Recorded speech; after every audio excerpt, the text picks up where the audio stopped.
he says, I have a target on the side of the road, just went into the trees. And so I whipped the camera around, and it looked like a big dude in the woods. The computer immediately locked onto our target subject.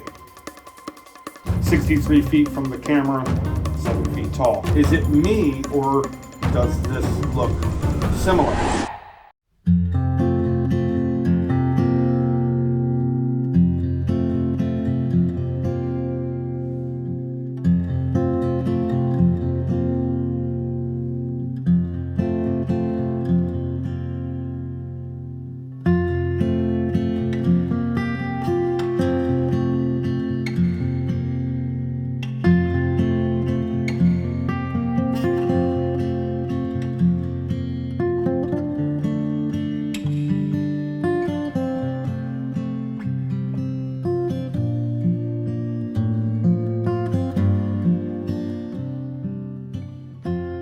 Mount St. Helens, a beautiful mountain known for its potential to cause devastation. While the volcano may be most well known for its eruption in May of 1980, St. Helens itself is filled with Bigfoot history.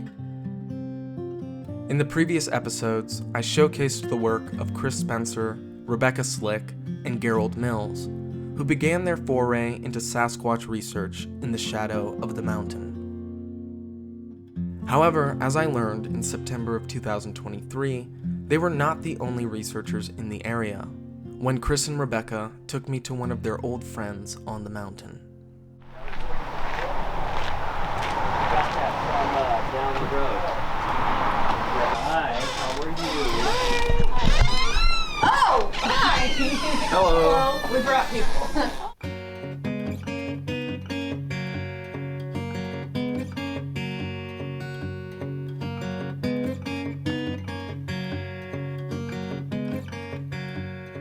My name is Joseph Bongiovanni, and I have a place called North Fork Survivors.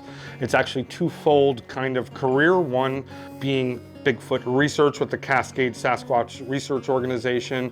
Our research area is the Mount St. Helens vicinity, roughly 30-mile circumference around the mountain.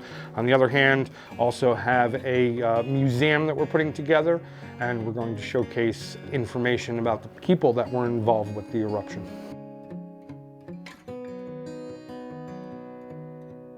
Rebecca, you're excited by the banana slugs? I just thought those were, I mean, look at that. I'm out riding a banana slug. It's adorable. Look at its face. Okay, what's only It's a plush slug. Large. Totally different. Hey Rebecca, would you ever eat a banana slug? Why? Because that's nasty. Chris walked in here just literally off the street because we have a Bigfoot themed shop here. He just came in and we started talking, and great personality and just somebody that stuck, right?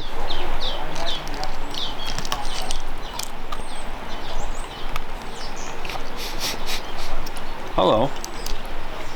Chris is always eating. I'm always eating. I think in the beginning he was doing his own thing, and then he was interested in the CSRO and what we were doing, and it just kind of didn't pan out of to do anything further. And then he got involved with Olympic Project further, and so now that's like his baby up in the Olympic Peninsula, and he does sound. However, Chris still works with us doing sound for us, remote recorders and analysis and all that kind of stuff. So we have this kind of joint effort now with the Olympic Project. Another group of people that's just outstanding, knowledgeable people that are doing it right and getting really good data. It's an honor to work with them.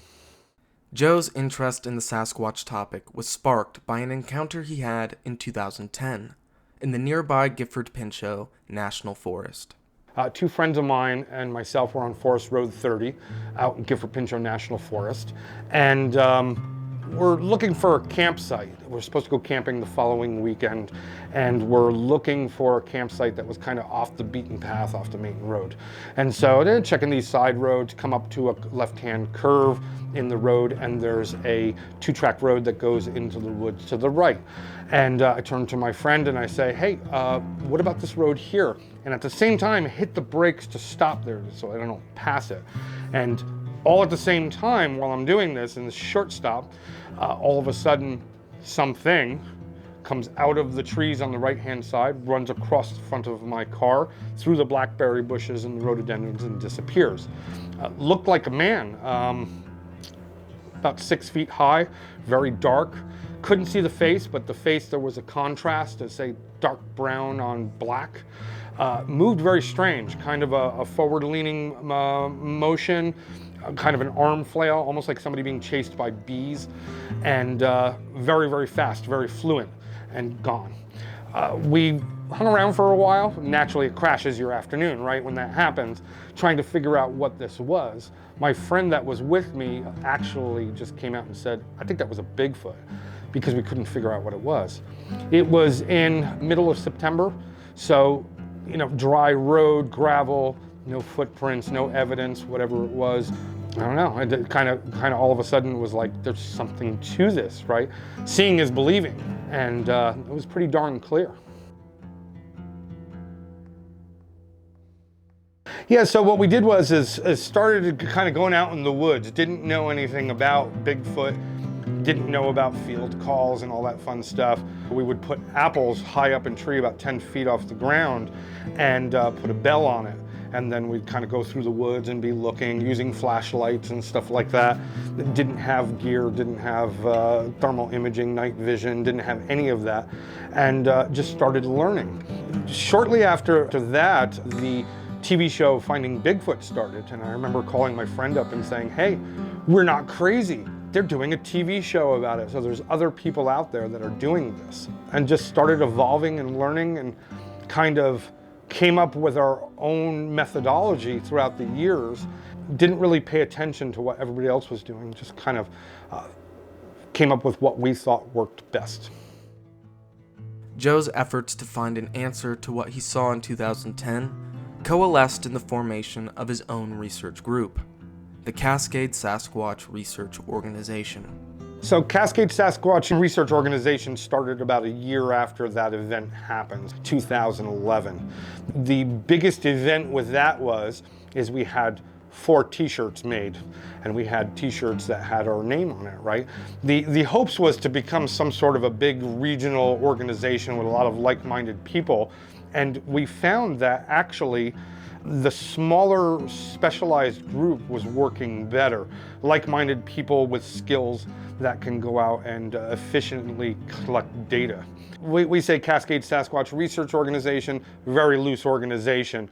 No dues, no fees. We kind of get together, we split up cost for food, we split up cost for gas, and everybody kind of does their specialty, and nobody messes with them, and it works very well. How's your ice cream, Chris? Very good. I love ice cream sandwiches, especially when they're made with chocolate chip cookies. I get one every time I come here. Sometimes I get 2. But don't tell Rebecca that. While Joe may take his Sasquatch research seriously, it is far from the only thing Joe has centered his life around.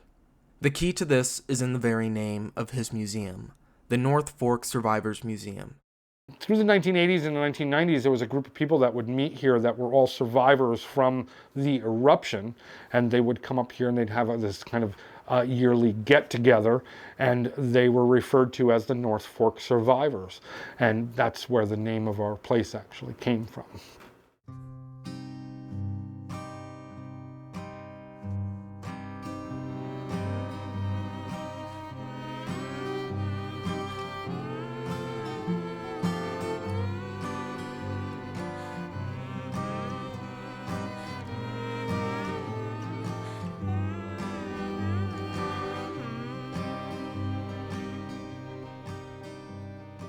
May 18th, 1980 marks the deadliest and most economically destructive event in U.S. history.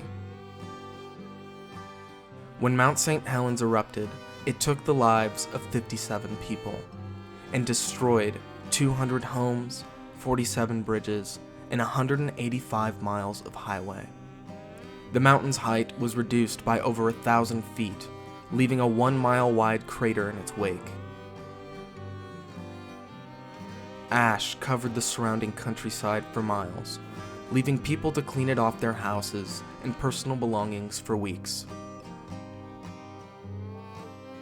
Even 44 years later, ash from the eruption can still be found in some of the towns surrounding St. Helens.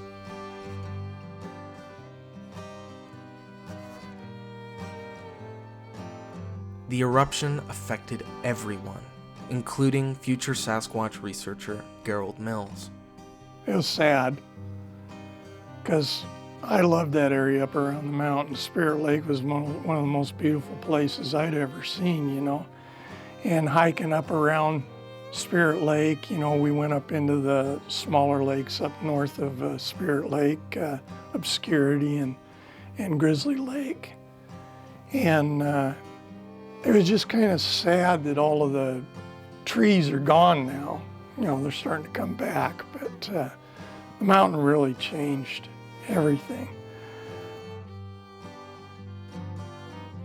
Experiencing that down here, we had an apartment along 7th Avenue in Longview at that time, and the Sunday that the mountain blew on May 18th, we looked out our window and we could see the mushroom cloud from the mountain going up. It shook everything in our apartment. I couldn't figure out, what was that? I had some wind chimes hanging up and it rang those. But other than that, we didn't really hear anything. It just kind of shook everything, and looked out the window and could see the mountain erupting across the soccer fields. Later on that day, when all the mud flows started coming down the Cowlitz River, it was like looking at concrete flowing down the river. It had everything in it, great big truck wheels and parts of shacks and everything, just chunks of concrete, everything. It was so thick that everything was just kind of floating on top of the river. I think we lost a lot when the mountain blew. But the eruption didn't affect everyone in the same way.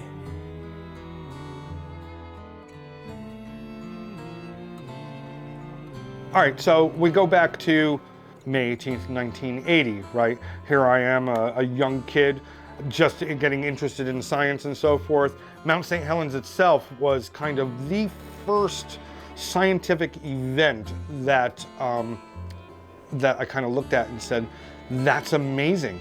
How did this happen, you know? Swept ash off of the car. Dad screamed at me because I'm taking the finish off of the car while I'm doing it, but it was completely fascinating event. The thing that also fascinated me about the whole event was the people that were involved with it. It's kind of this iconic story that surrounds this mountain from March 20th, 1980 until May 18th, 1980. And then, well, up to present day, 44 years later, we're still kind of dealing with the repercussions of this eruption. Much of the artifacts Joe has on display are actual surviving remnants from the 1980 eruption of Mount St. Helens. Back in the 1980s, the most I had as far as collecting anything was a single piece of glass that was made of Mount St. Helens ash. Fast forward now to about 12 years ago. So my friend Clara, she was a museum operator in Toutle from roughly 1981 to 1983, and then the museum went defunct. And then I knew her after that in the 2000s. She's a historian like me, right? Was interested in this kind of stuff. And so she and I would talk about stories with the mountain and so forth. I was always fascinated with it. And she'd say, yeah, you know, I have a pretty extensive Mount St. Helens collection, a lot of artifact stuff that nobody's ever seen. Right away, I'm like, oh, can I see those?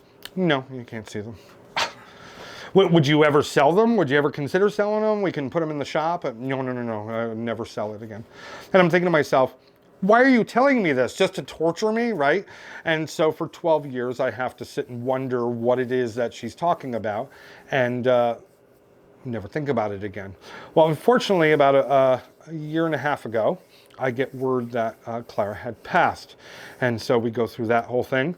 And then her grandson contacts me and says, have something quite extraordinary here. She wanted you to see. I show up and there's an entire building, about 60 by 20 building, filled from one end to the other with items from Mount St. Helens eruption. And I'm not talking about items like newspapers and trinkets that you buy in a store, I'm talking about original items that were associated with the eruption. Personal items from people that were involved with it, items that were recovered from the blast zone that were melted, along with numerous vehicles that were involved with the eruption. And unfortunately, the vehicles that I've recovered, they're all associated with somebody's demise. So when you receive a vehicle like that, it's a very, very special item, right? This is not something that you get off of eBay or you put in your living room just because it's something cool, right? This is somebody's story. This is the end of their life. Absolutely needs to be protected with respect. And so I came to the conclusion that all these items should not be sitting in a building tucked away.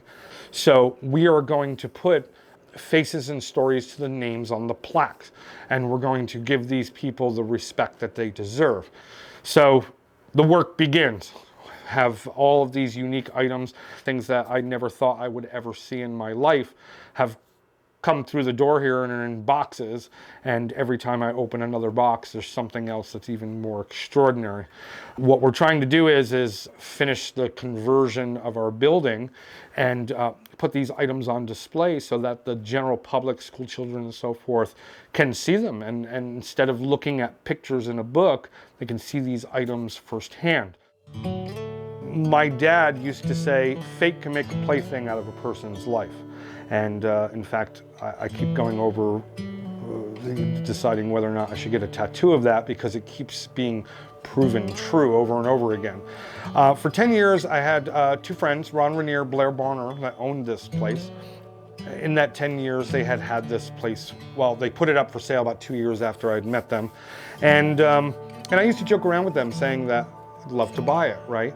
I originally lived in Castle Rock. In 2017, I'm talking to Ron and saying, you know, I'd really love to buy this place. I'd do a little gift shop and stuff like that. And we're into Bigfoot, so it kind of fits. And Ron and Blair turned around and said, you know what? We've had offers. We've had people that wanted to turn this into a marijuana farm and raise the buildings and put condos here and all these crazy things that had come up. And they were not into that. And so they said, well, we'll sell it to you. I said, I want to continue the story where you left off. Not only with the Bigfoot thing, but also my knowledge of Mount St. Helens. It's just been like obsessive with it for 44 years now, and it's obviously gotten worse. It just seemed right, and so we came up with a deal, and the deal was too good to pass, and so we moved here. It's a joint project between myself, my wife Diana, and my mother-in-law Laura Lee Curcione. So all three of us have kind of pulled together to make this happen.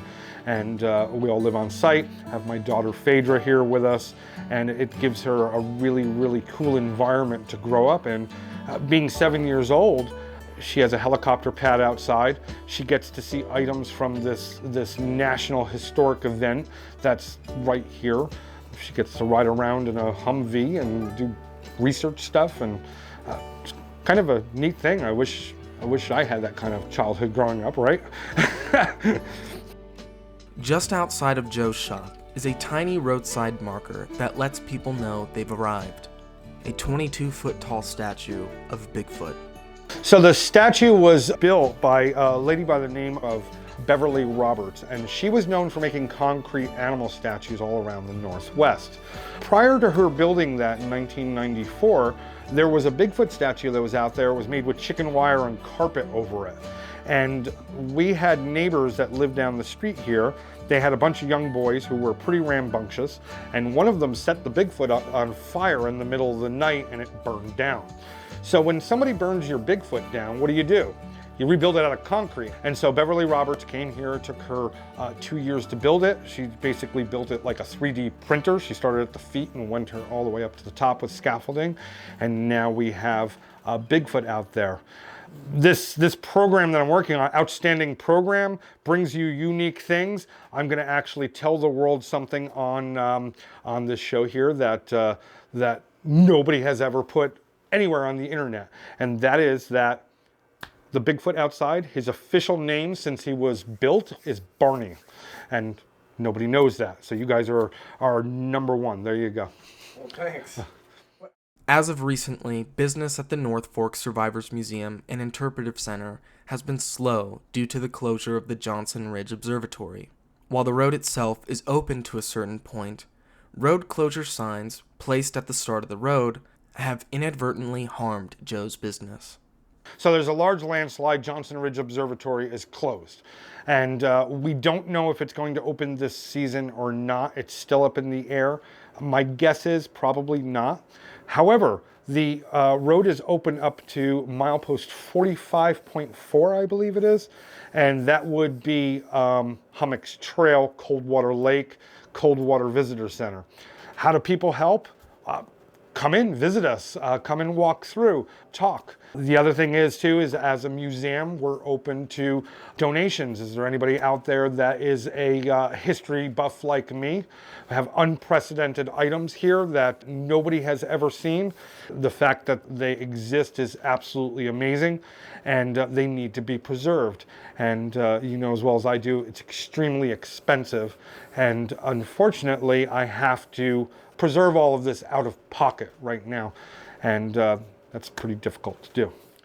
An additional side effect to the lack of traffic at the North Fork Survivors Museum is the lack of Bigfoot reports. So most of the people I get through here are tourists, but I see a lot of people that are local from the Pacific Northwest, Northern California, come through here, they tell stories. If you go through town where we live here, if you could walk up and you can knock on the door and introduce yourself, and they don't think you're a madman for just walking up and knocking on the door, but we'll say in a perfect world it actually works, and you said, hey, when was the last time you heard or saw a Sasquatch? I am pretty sure that 9 out of 10 homes that you knock on the door, especially in this area, that they'll say, well, about 2 weeks ago we heard one up in the woods, or I was hunting last fall and saw one or heard one, or they'll all have a story. It's to the point where it's almost like you can go to your neighbors and say, you know, there was a Bigfoot in my garbage yesterday. And they would just turn around and go, was it a big one, little one? What color was it? Like we're talking about a bear in your garbage, right? There's more people out there that have seen them than you would think. The thing is that they don't disclose it because of ridicule. There's always the people that are passing judgment rather than listening to the stories and the commonalities of the stories and so forth, the regional commonalities, and putting the information together. The North Fork Survivors Museum and Interpretive Center is a rare and unique location due to its focus on the preservation of historical artifacts, but also its attention to Sasquatch. Joe's meticulous attention to detail in both subjects makes him an ideal researcher for his chosen location, and perhaps the only person perfectly suited to answer a highly specific question that involves both Sasquatch and the St. Helens eruption. Can you talk about the bodies, the supposed bodies? The bodies at Mount St. Helens. So being in this field, dealing with Mount St. Helens history as well as Bigfoot, we get all different walks of life, right? And so that story comes up pretty often. Talked to numerous people that claim to have been involved with that. Older gentlemen that had come in here and said that they were part of the National Guard, reclamation logging team, search and rescue people that were up there. Let's look at the facts of what we know, right? So in 1980, 230 square miles flattened. The estimation from the biologists that were up there, 175,000 animals killed. That's everything. Bear, deer, elk, birds, chipmunks, whatever, right? A lot of animals killed. Now, as teams are in there and they're looking for victims and they're doing reclamation logging and so forth, these bodies strewn around the blast zone pose a biologic hazard. So the decision was made to remove the bodies, burn them, and dispose of them so that people are protected. Field biologists get involved and they say, well, there's a lot of data here. We can look at populations and so forth. They start categorizing these bodies. You got this pile of deer, elk, bear, etc. going down the line. Numerous people claim that there was a pile of bodies that looked like burned human bodies, and they were kept underneath a cover, like a big tarp. There were National Guard personnel that were kind of watching over this to keep people away from them. And then at some point in the evening, a lot of people claim that these bodies were kind of netted up and flown out under cover of darkness to who knows where.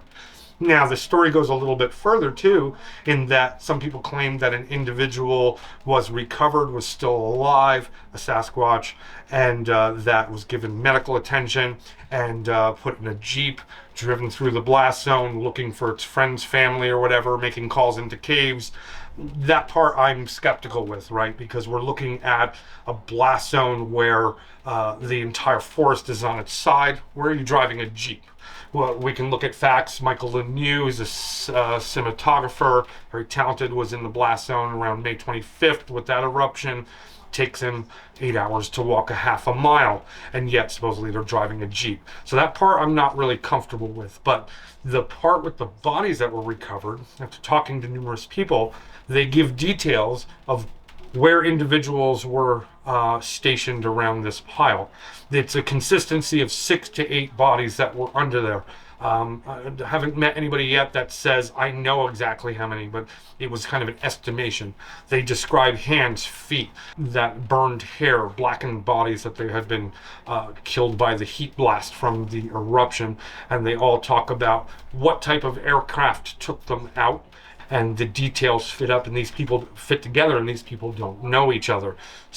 I wasn't there. I don't know if I'll ever know the answer unless we get some kind of declassified documents, but I can say that knowing that Sasquatch exists, it would be foolish to surmise that none were killed in this gigantic eruption.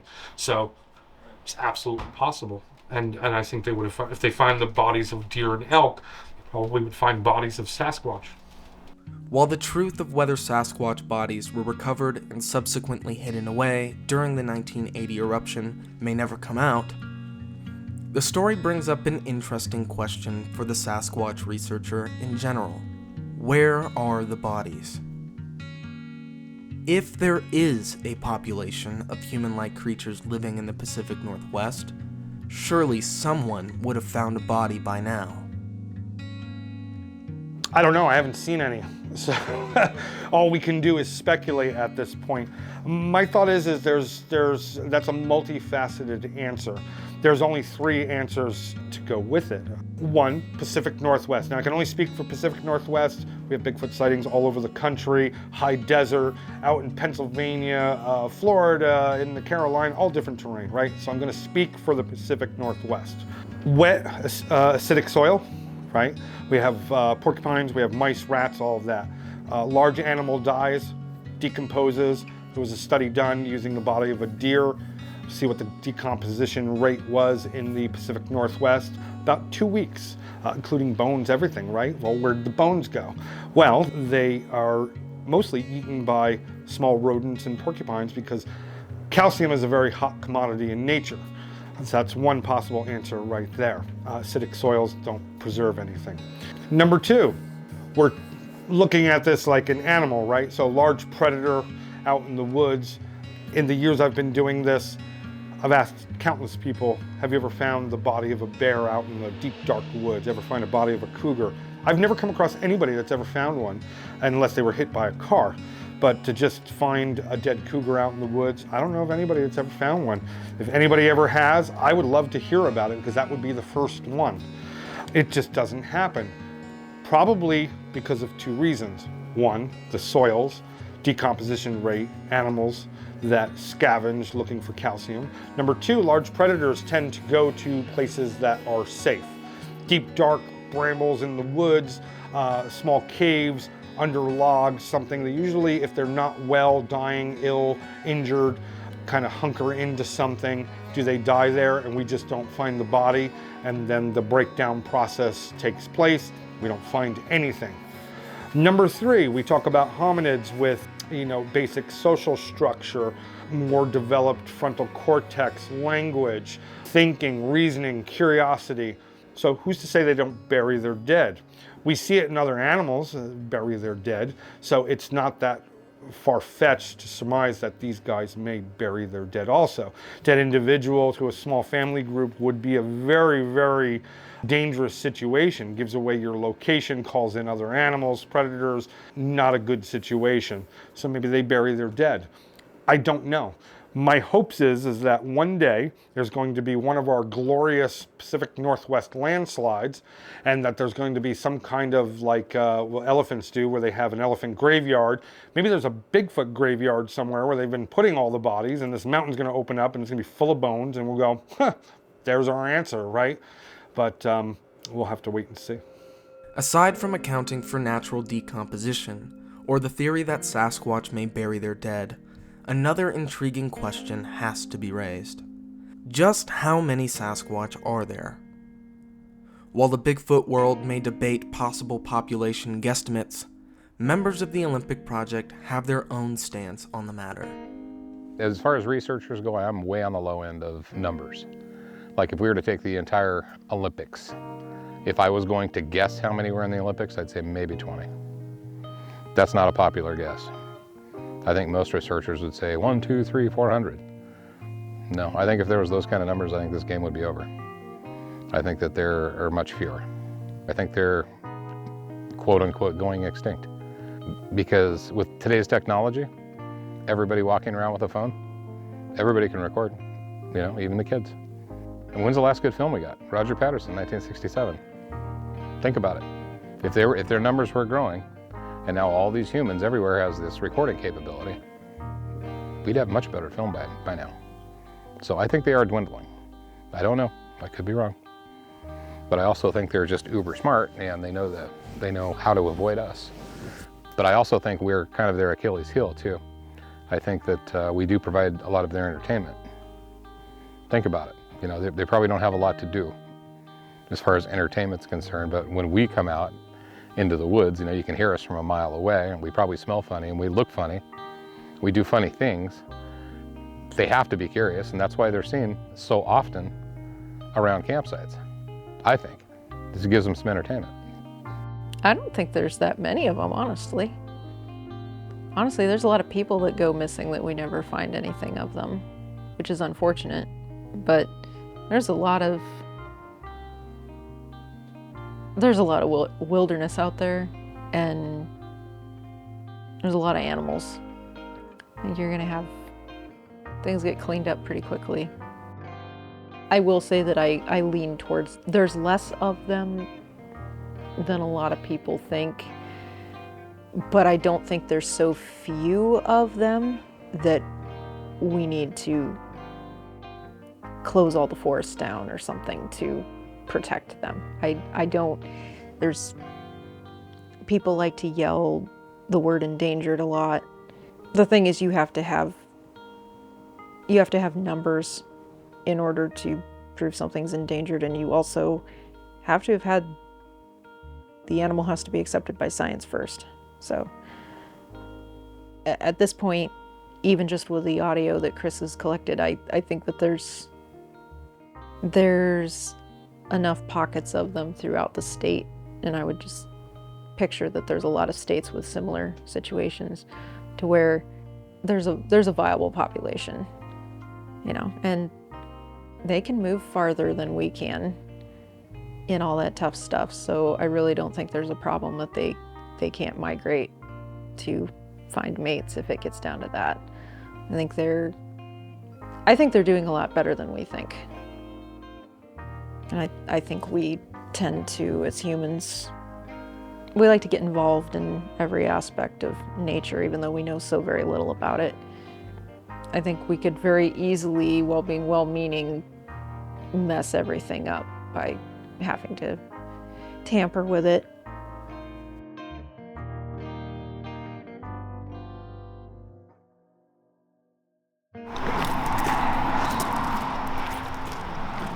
Like any researcher, Joe has tools to aid in his research endeavors. But he has probably the most unique instrument I've ever seen.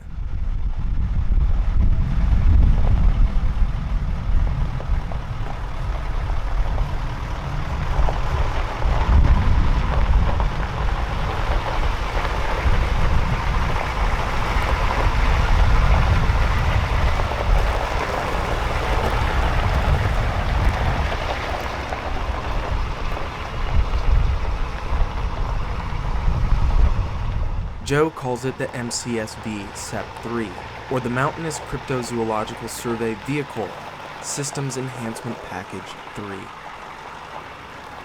Okay, there we go. So what are we looking at?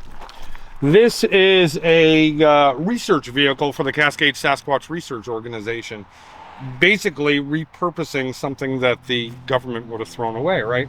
So in the end, it's a M1025A1 Humvee Marine Corps issue truck. What we did is modified it for basically night operations for wide area scans of areas up by Mount St. Helens. There's actually two different systems that are on here. The one that's right here is a short-range thermal imaging system. Say figure from truck to about 300 yards. And then there's a long-range system up top there that's a turret control. And that one can reach out about 2 miles on a human-sized target. The idea with the long range, you can't really use it when you're moving, is to kind of sit stealth up on the top of a hilltop or something, look at an entire valley, around a lake, whatever, and be able to cover large areas without letting anybody know that you're in the area, and kind of let our subjects do their thing and not know they're being observed. In interior wise, this is obviously driver's area. We have controls for 940 nanometer IR lighting, and then we have a monitor here. It's kind of a cheap monitor from the imaging side. I put that in because I got tired of the imaging guys saying, "Hey, that's really cool. What is that?" And I can't see. So I have a cheap monitor. You can take a look at that. In here, have the short-range thermal imaging, and this is long-range thermal imaging. It's also all of the video recording goes on to the drive there, GPS, so that we can kind of pick elevation and locations and so forth. This is a joystick control for short range thermal imaging, and then the one right here fits on a kind of a leg mounted system that allows you to work long range thermal imaging. Again, it's only used when it's not moving. A lot of people will look at it and say, you're a total idiot for driving that around. It's loud, it smells, it's big and bulky. Why would you use that? Well, that's a multifaceted answer. One, it's a diesel engine. All of the wildlife in the woods is used to the sound of a diesel engine. Weyerhaeuser goes through logging roads every single day, everywhere in the Northwest. All the animals know the sound. It's a smell that they're used to. It's not anything different because, again, Weyerhaeuser in the woods.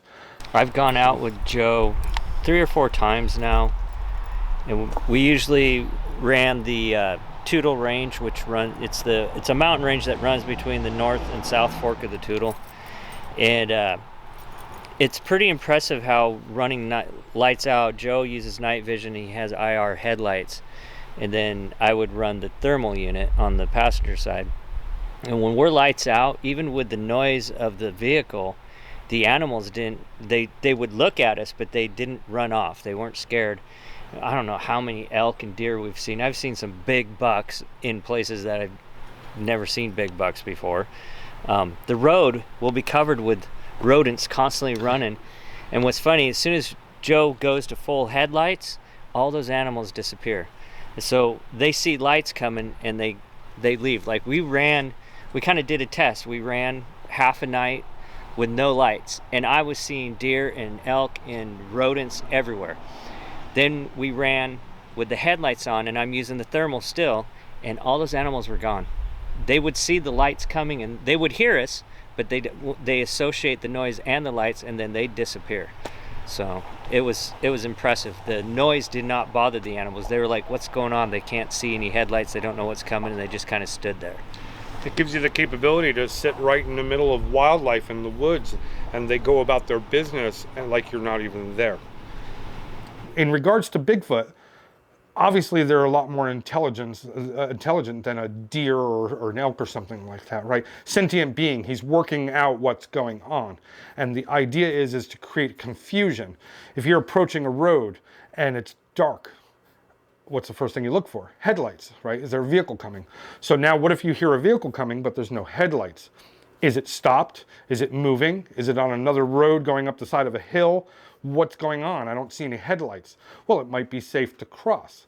And in that 10 seconds of making these decisions and crossing, we're already approaching and can image these individuals. So it's basically designed to create the second guessing.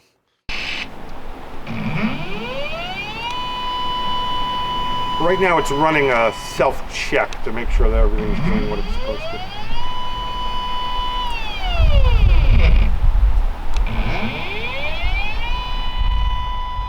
Fun fact about the Humvee is actually referred to in our paperwork as the MCSV SEP-3. So what in the world is that? It's the Mountainous Cryptozoological Survey Vehicle. Ooh, big cool acronym, right? SEP-3, Systems Enhancement Package number 3. And the reason why we would use SEP-1, 2, and 3 for enhancement packages is that when we fill out a report and something goes down, if you see on there SEP-3, there is a predetermined set of capabilities in the vehicle that you don't have to describe in the report because that SEP-3 identifies it. So SEP-3 right now would be long range and short range thermal imaging, upgraded IR illumination and so forth. SEP-2 was short range thermal imaging only. SEP-1 was actually a light package that was on there that has completely been scrapped at this point. This vehicle actually, when I got it, it was a tub and 2 seats, and it wouldn't start. And so I redid the engine, the transmission, transfer case, all new body restoration, the geared hubs, and then the interiors completely new, all the wiring, and then the imaging. Both systems are custom built. And it took 8 years to do that, but one little piece at a time. Every single component was put together by myself. How much do you think you put into it? Oh boy, yeah, we're probably looking at close to $250,000 at this point. Yeah, terrifying. But worth it, hopefully. Yes, it has proved useful. It has gotten good information for us. It's definitely played its part and has been worth it. Joe has experienced success with the MCSV, not in just remaining hidden from animals though. Joe believes that they have captured a Sasquatch on their close-range thermal. But first, an introduction is due to a member of Joe's team, Colby Russell. My name is Colby, and I don't know how to answer. What do I do? I guess I look for Bigfoot. I like to hide in the woods. Big backpacker. I don't know how to answer that. I'm sorry. No, you're good. That's that. I'm Colby. I'm just a guy. Yeah. So I've always had an interest in anthropology and the human condition. And you combine that with a love for the great outdoors, growing up in the Pacific Northwest, you're naturally exposed to the Sasquatch concept. And so being somebody who's interested in anthropology, more the biological anthropology, less the sociocultural, but and something that's very similar to a human potentially living in this area definitely grabbed my attention pretty quick. So when I was about 14 years old, I was in so basically I grew up in a smaller town and everybody kind of knew everybody. And one of my friends, he was not an outdoorsman, and I don't think he is still, but his family owned a piece of land out in Grays Harbor County, about 1 acre, surrounded by privately owned timber company. So it was private access. Point is though, long story short, he knew I was a big time outdoorsman. And so he's like, hey man, I have to go on this camping trip with my family, boo-hoo, you know, why don't you come along? So I have someone to talk to, I'm gonna have fun. It's like, okay, great, I'll go along. So like I said, about 14 years old, and we're out there for about a week. We usually hung around the river, the creek that was down there most days, but on the last couple days we started to venture out into the surrounding woodland to kind of just check things out. And it's just, like I said, there's not much out there at all. It's all just privately owned timber company for just miles and miles and miles and miles in every direction. We're probably about 4 miles from his campsite one day, and it's probably about 4 o'clock in the afternoon as well. So we were gonna check out one last clearing, then turn around and come back. We saw an old camper out in the bushes we wanted to check out. That's what caught our interest for this clearing. So we went out to check out that old camper. And as we're walking out into the clearing more so, I just out of the corner of my eye, see something up on a ridge. It's a big clear cut. And just up on the ridge, we have an individual standing up there. My entire encounter probably lasted about 3 seconds. It was not very long at all. What really caught my attention was the glutes of all things. At first, I thought it was just a strange tree up there. And then What caught my attention though was just the glutes on that thing. It just the way it was shaped was not like the other trees and stumps that you'd see up on that ridge up there. And so I glance up there for a second. The sun's kind of silhouetting it. I'm not able to make out a lot of the details, but he is standing upright. And I look up at this shape of this figure and I just see a head turn down, turn back up again, and then snap back. And at that moment, I basically grab my buddy. He's just sitting there, blah, blah, blah, blah. He's not paying attention, right? I grab him like, we got to get out of here. This is weird. And so we take off and run. And so what we see here is it didn't quite look human enough is the problem. It kind of had that I don't want to say cone shaped, but that more kind of sagittal crest look you see on a gorilla skull. And that's kind of what caught, again, looking up there, seeing that head turn. That did not line up well. Not to mention there was, granted, this is land. There could be people out here. There is an abandoned trailer down here in the bushes somebody probably was living in at one point. But just the way it turned and looked, again, it was really dark colored. It wasn't wearing any clothing. You could kind of see in the way the sun was shining on it, because the sun was kind of shining over his back left shoulder. You could kind of see down in the lower back left side of him a little bit of a sheen of some fur and all that. So, I mean, it's like, it is what it is, right? And so that was the moment where kind of it clicked into place that perhaps there is some significance behind these Bigfoot encounters. In the moment, it was kind of a flight or flight. You know, you see a large animal out in the woods. I mean, I've seen bears, I've seen cougars, I've been chased off Mount St. Helens by billy goats once a couple summers ago. Anytime you see a large dangerous animal, you kind of go into fight or flight. And so that was the case this time as well. We get back to camp. My sleep was very broken that night. Obviously, there was kind of this reality shift, like, you know, there's something out there, right? And overall, though, I think it's triggered more curiosity than anything. I'm not afraid to be in the woods now because of it. Some people, I've heard stories of folks who will never go in the woods again, right? That's not me at all, because you can't take Colby out of the woods. It's just like that wouldn't be myself anymore. But yeah, no, it's just more curiosity. And it's not like I go out there only looking for Bigfoot. I just like being outside. I love the mountains. They're beautiful. But there's curiosity now, and there's some awareness now that I have, and as I start paying attention and looking for little things, saying maybe if things don't add up, maybe this could be something here. So in the long term, it sparked curiosity and in a way kind of more hope, because growing up, I was kind of under the impression that we had discovered everything and that science was taken care of and that the world wasn't quite the mysterious, cool, fantastic place it was as a kid growing up, right? There wasn't that wonder and awe of the unknown, but now there is again. So I think that's a good thing overall. I think it was a positive influence there. So Colby and Joe have worked together for a number of years, exploring the forest surrounding St. Helens and searching for Sasquatch in the MCSV. Yet their greatest success was in 2022, while on a research outing with Chris and Rebecca and several other researchers. We were doing a survey northeast of Mount St. Helens, and we were called in by some team members that are working this particular area, and they've been doing it for a number of years and broken it down as to kind of where individuals are moving and so forth. And the general consensus was that there seems to be a single lone male in this area that's going through and scaring some campers. People are seeing him. He goes and screams in campsites and seems to be a little bit different and also pretty bold. So Chris contacted me and said, hey, would you be willing to help out? We'll go do a survey. I said, okay. So I contacted my imaging specialist, Colby Russell, who came out with us. And in fact, this was after training, this was actually his first trolling mission to go out and do. So it was a pretty cool area to go into. So we go out there, we ran 21 miles of logging roads, running at about 2 miles an hour or so. Some parts were a little bit faster to get to different locations. I'm in the camera seat, Joe's driving, we got 2 guys in the back, and right around midnight, researcher in the back, and he sees out the window that there is a thermal hit on the side of the road, and he's using a passive thermal that wasn't recording. And so he says, I have a target on the side of the road, just went into the trees. I continue up, and so I whip the camera around, and our little box highlights the hit very, very quickly, and it's only on there for about half a second. So we back up, We pull forward, we try and see if we can find him again, and he's gone.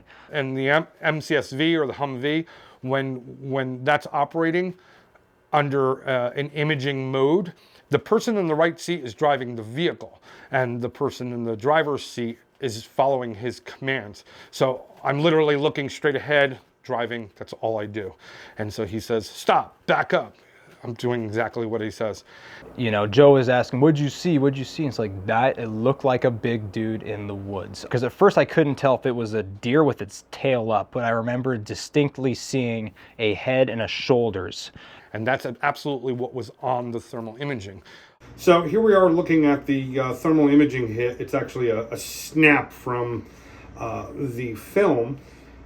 First thing, disregard the date. The date was completely wrong on the computer that particular day. So when we scanned across, caught our individual right there, computer locked on him. And then what I've done is I've blown this up so we can see him better now. Here's where we were talking about. You can see the glutes right there. Small, the back is kind of darkened, right? It's cooler. Head is much warmer. This is his left arm right here. He's turned back looking at us in front of this tree. 63 feet from the camera, 7 feet tall. The feet look cut off because he's standing in low brush, right? There's a lot of ferns and stuff growing on the ground, so we can't see his feet, but we can kind of see the bend in his legs. What's interesting is this particular point of view with our target subject on here. In looking at it, if we had filmed a human being, anatomically you look at it and you can say, that's a person. We don't know whether male or female, but it looks like a human being, right? This particular individual, even though it has 2 arms, 2 legs, standing upright, it doesn't quite fit. It's bulkier than a human being, right? It's also not wearing any clothes whatsoever. We don't see pants, we don't see jacket, we don't see like he's wearing a ghillie suit or something like that. It's obviously not wearing any clothes. From this perspective right here, to me that looks familiar. And so I pulled a snap from the Patterson-Gimlin film, and we're gonna flip over here really quick.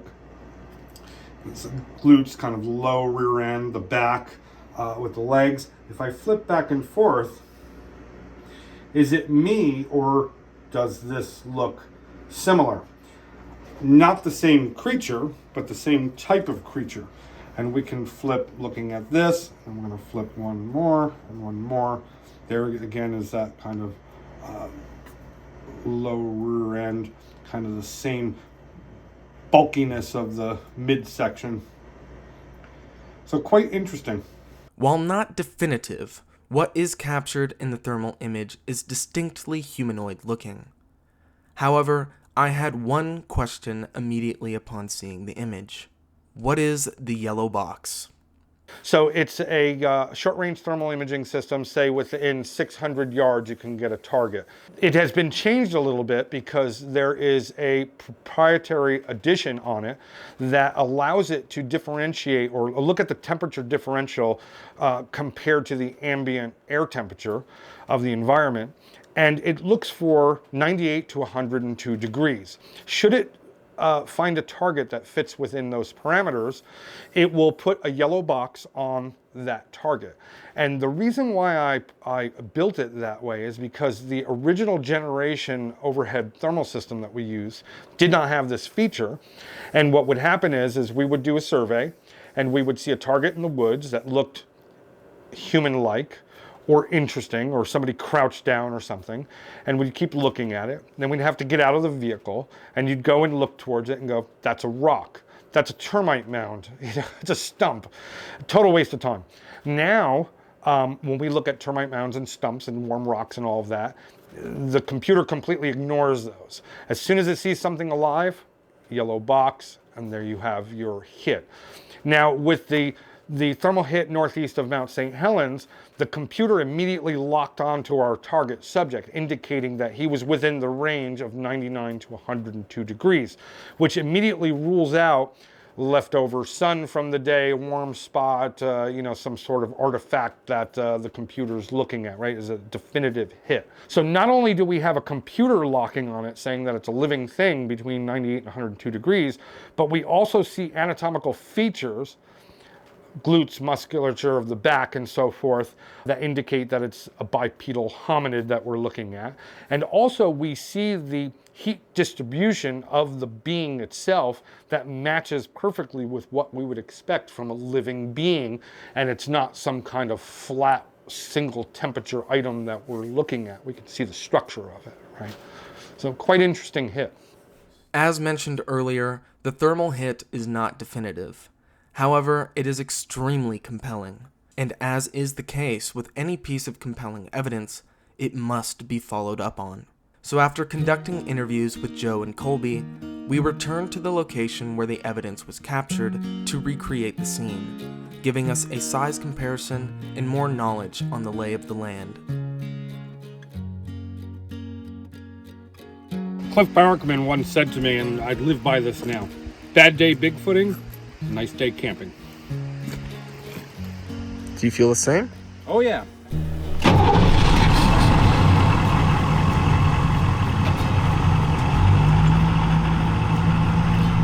What are you doing?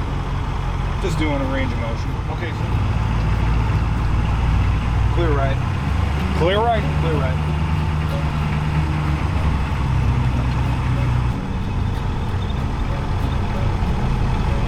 Okay, so you see how the system is targeting Chris?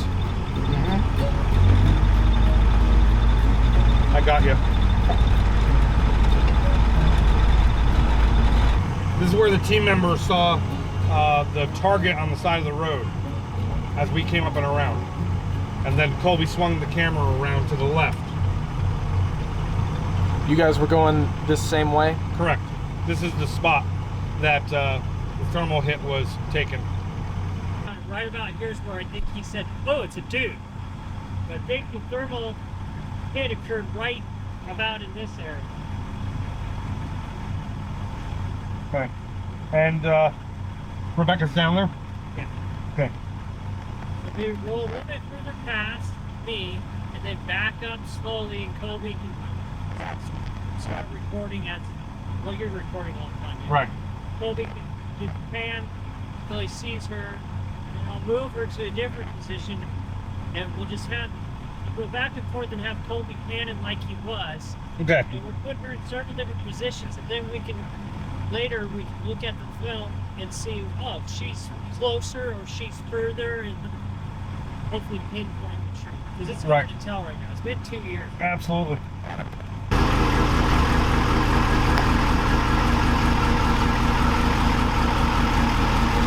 It's thicker than it was last year, that's for sure. Come left on the thermal more. A little more.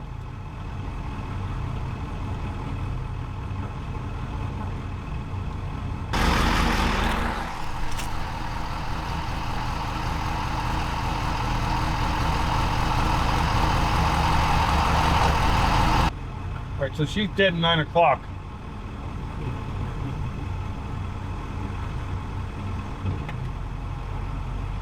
We can't even see her. Nope.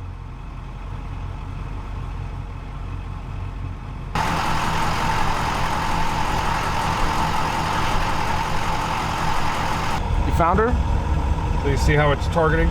So these trees right here are warm, but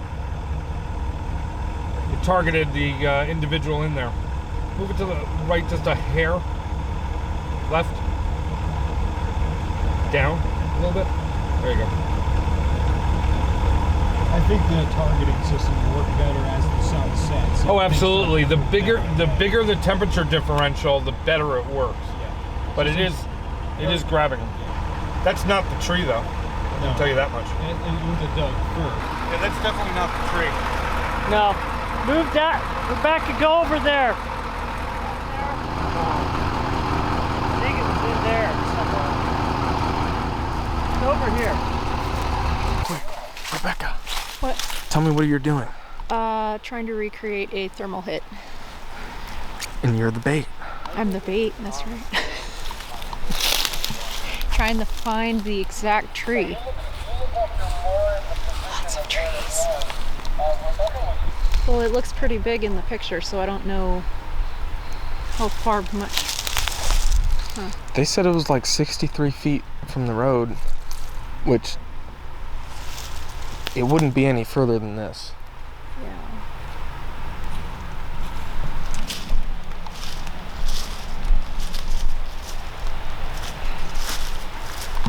I think it's probably. Can you see me now? Are you to the right, further back? Yeah, I'm the furthest one back. We got you. Yeah, I think it's somewhere in here, the way the trees are slanted. I'm looking at the picture too. I think it was coming down this trail in a hurry when Colby. You look a lot smaller. I'm going to assume it was hauling butt, and I only took like two or three steps. And there's like a fir tree right here. It could have gone hauling butt right behind this fir tree, and that's why it only caught a split second of it. That's kind of what the thermal hit looked like when it was in front of a jump there.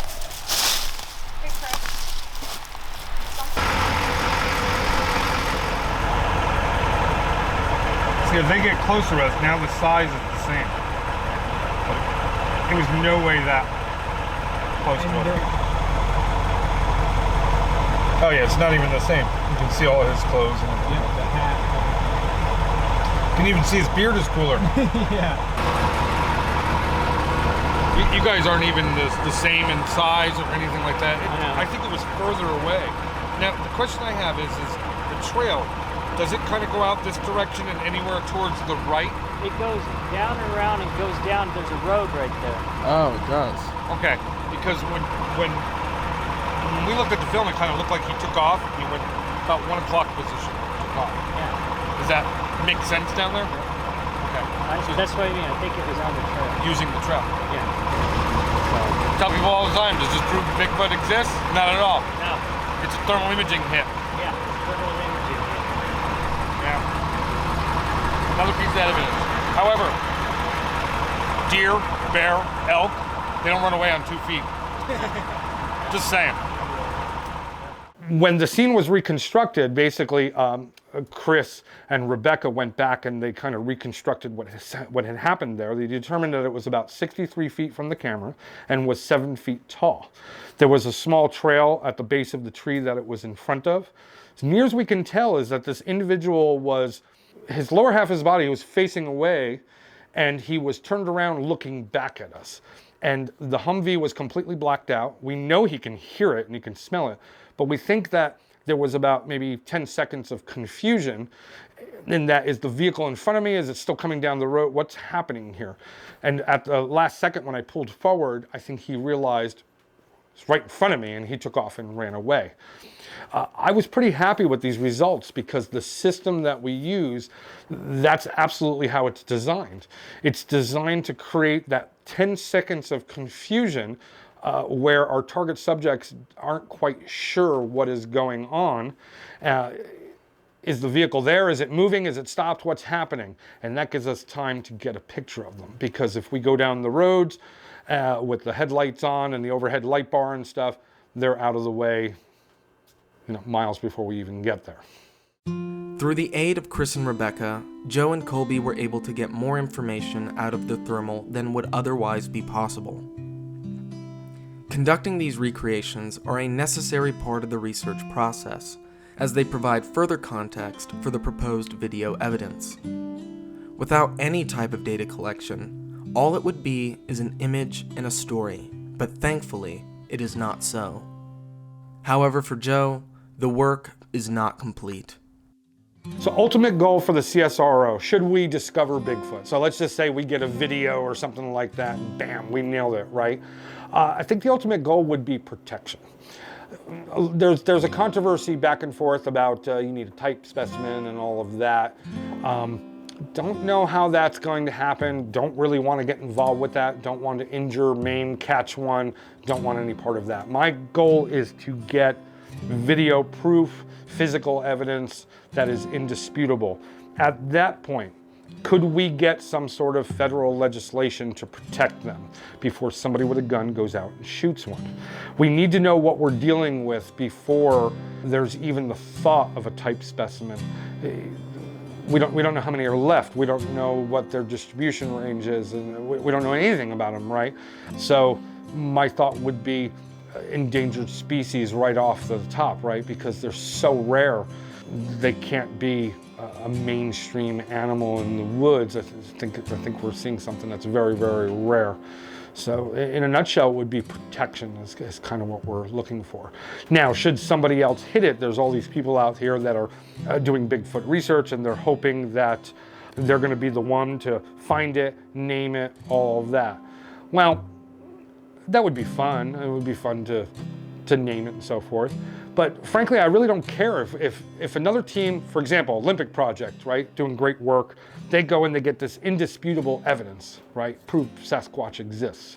Yay for the Olympic Project, because it's yay for me too, because what that does is every researcher that's in the United States, if Olympic Project proves Bigfoot exists, it validates the work of every researcher in the United States, which means that when somebody comes into the shop here, instead of them looking at tracks and asking questions like, do you really believe in it? Is it real?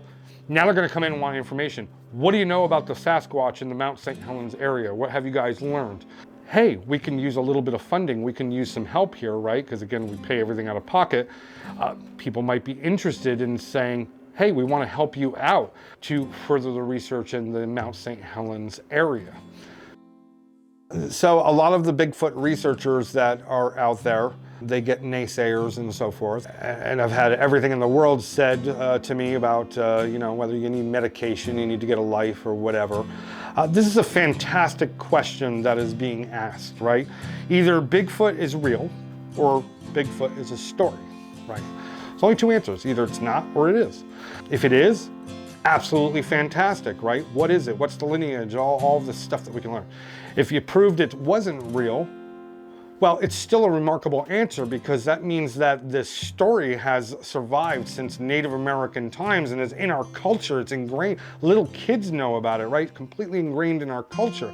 That in itself is fantastic, that this cryptid has managed to become part of our whole civilization, right? So both answers are equally inspiring and fascinating. The thing is, though, is that you're not going to get this answer sitting on the sofa, watching a TV show, typing on your computer with opinions. You need to get up off of the sofa and go out into the woods, go out in the areas where there are Bigfoot reports, and do the science, get the answers, come up with conclusions as to what exactly is going on. The most admirable trait about Joe is his dedication to his multiple interests. To Sasquatch, to the 1980 St. Helens eruption, to his family. Joe has the tenacity to commit himself fully to projects and see them through, even if they take years to complete. As Shane Corson said in an earlier episode, the search for Sasquatch is a marathon, not a sprint. And Joe certainly has what it takes to see it through for the long haul. And it is people like Joe, Colby, and all the members of the Olympic Project that will take us further along the road to discovery.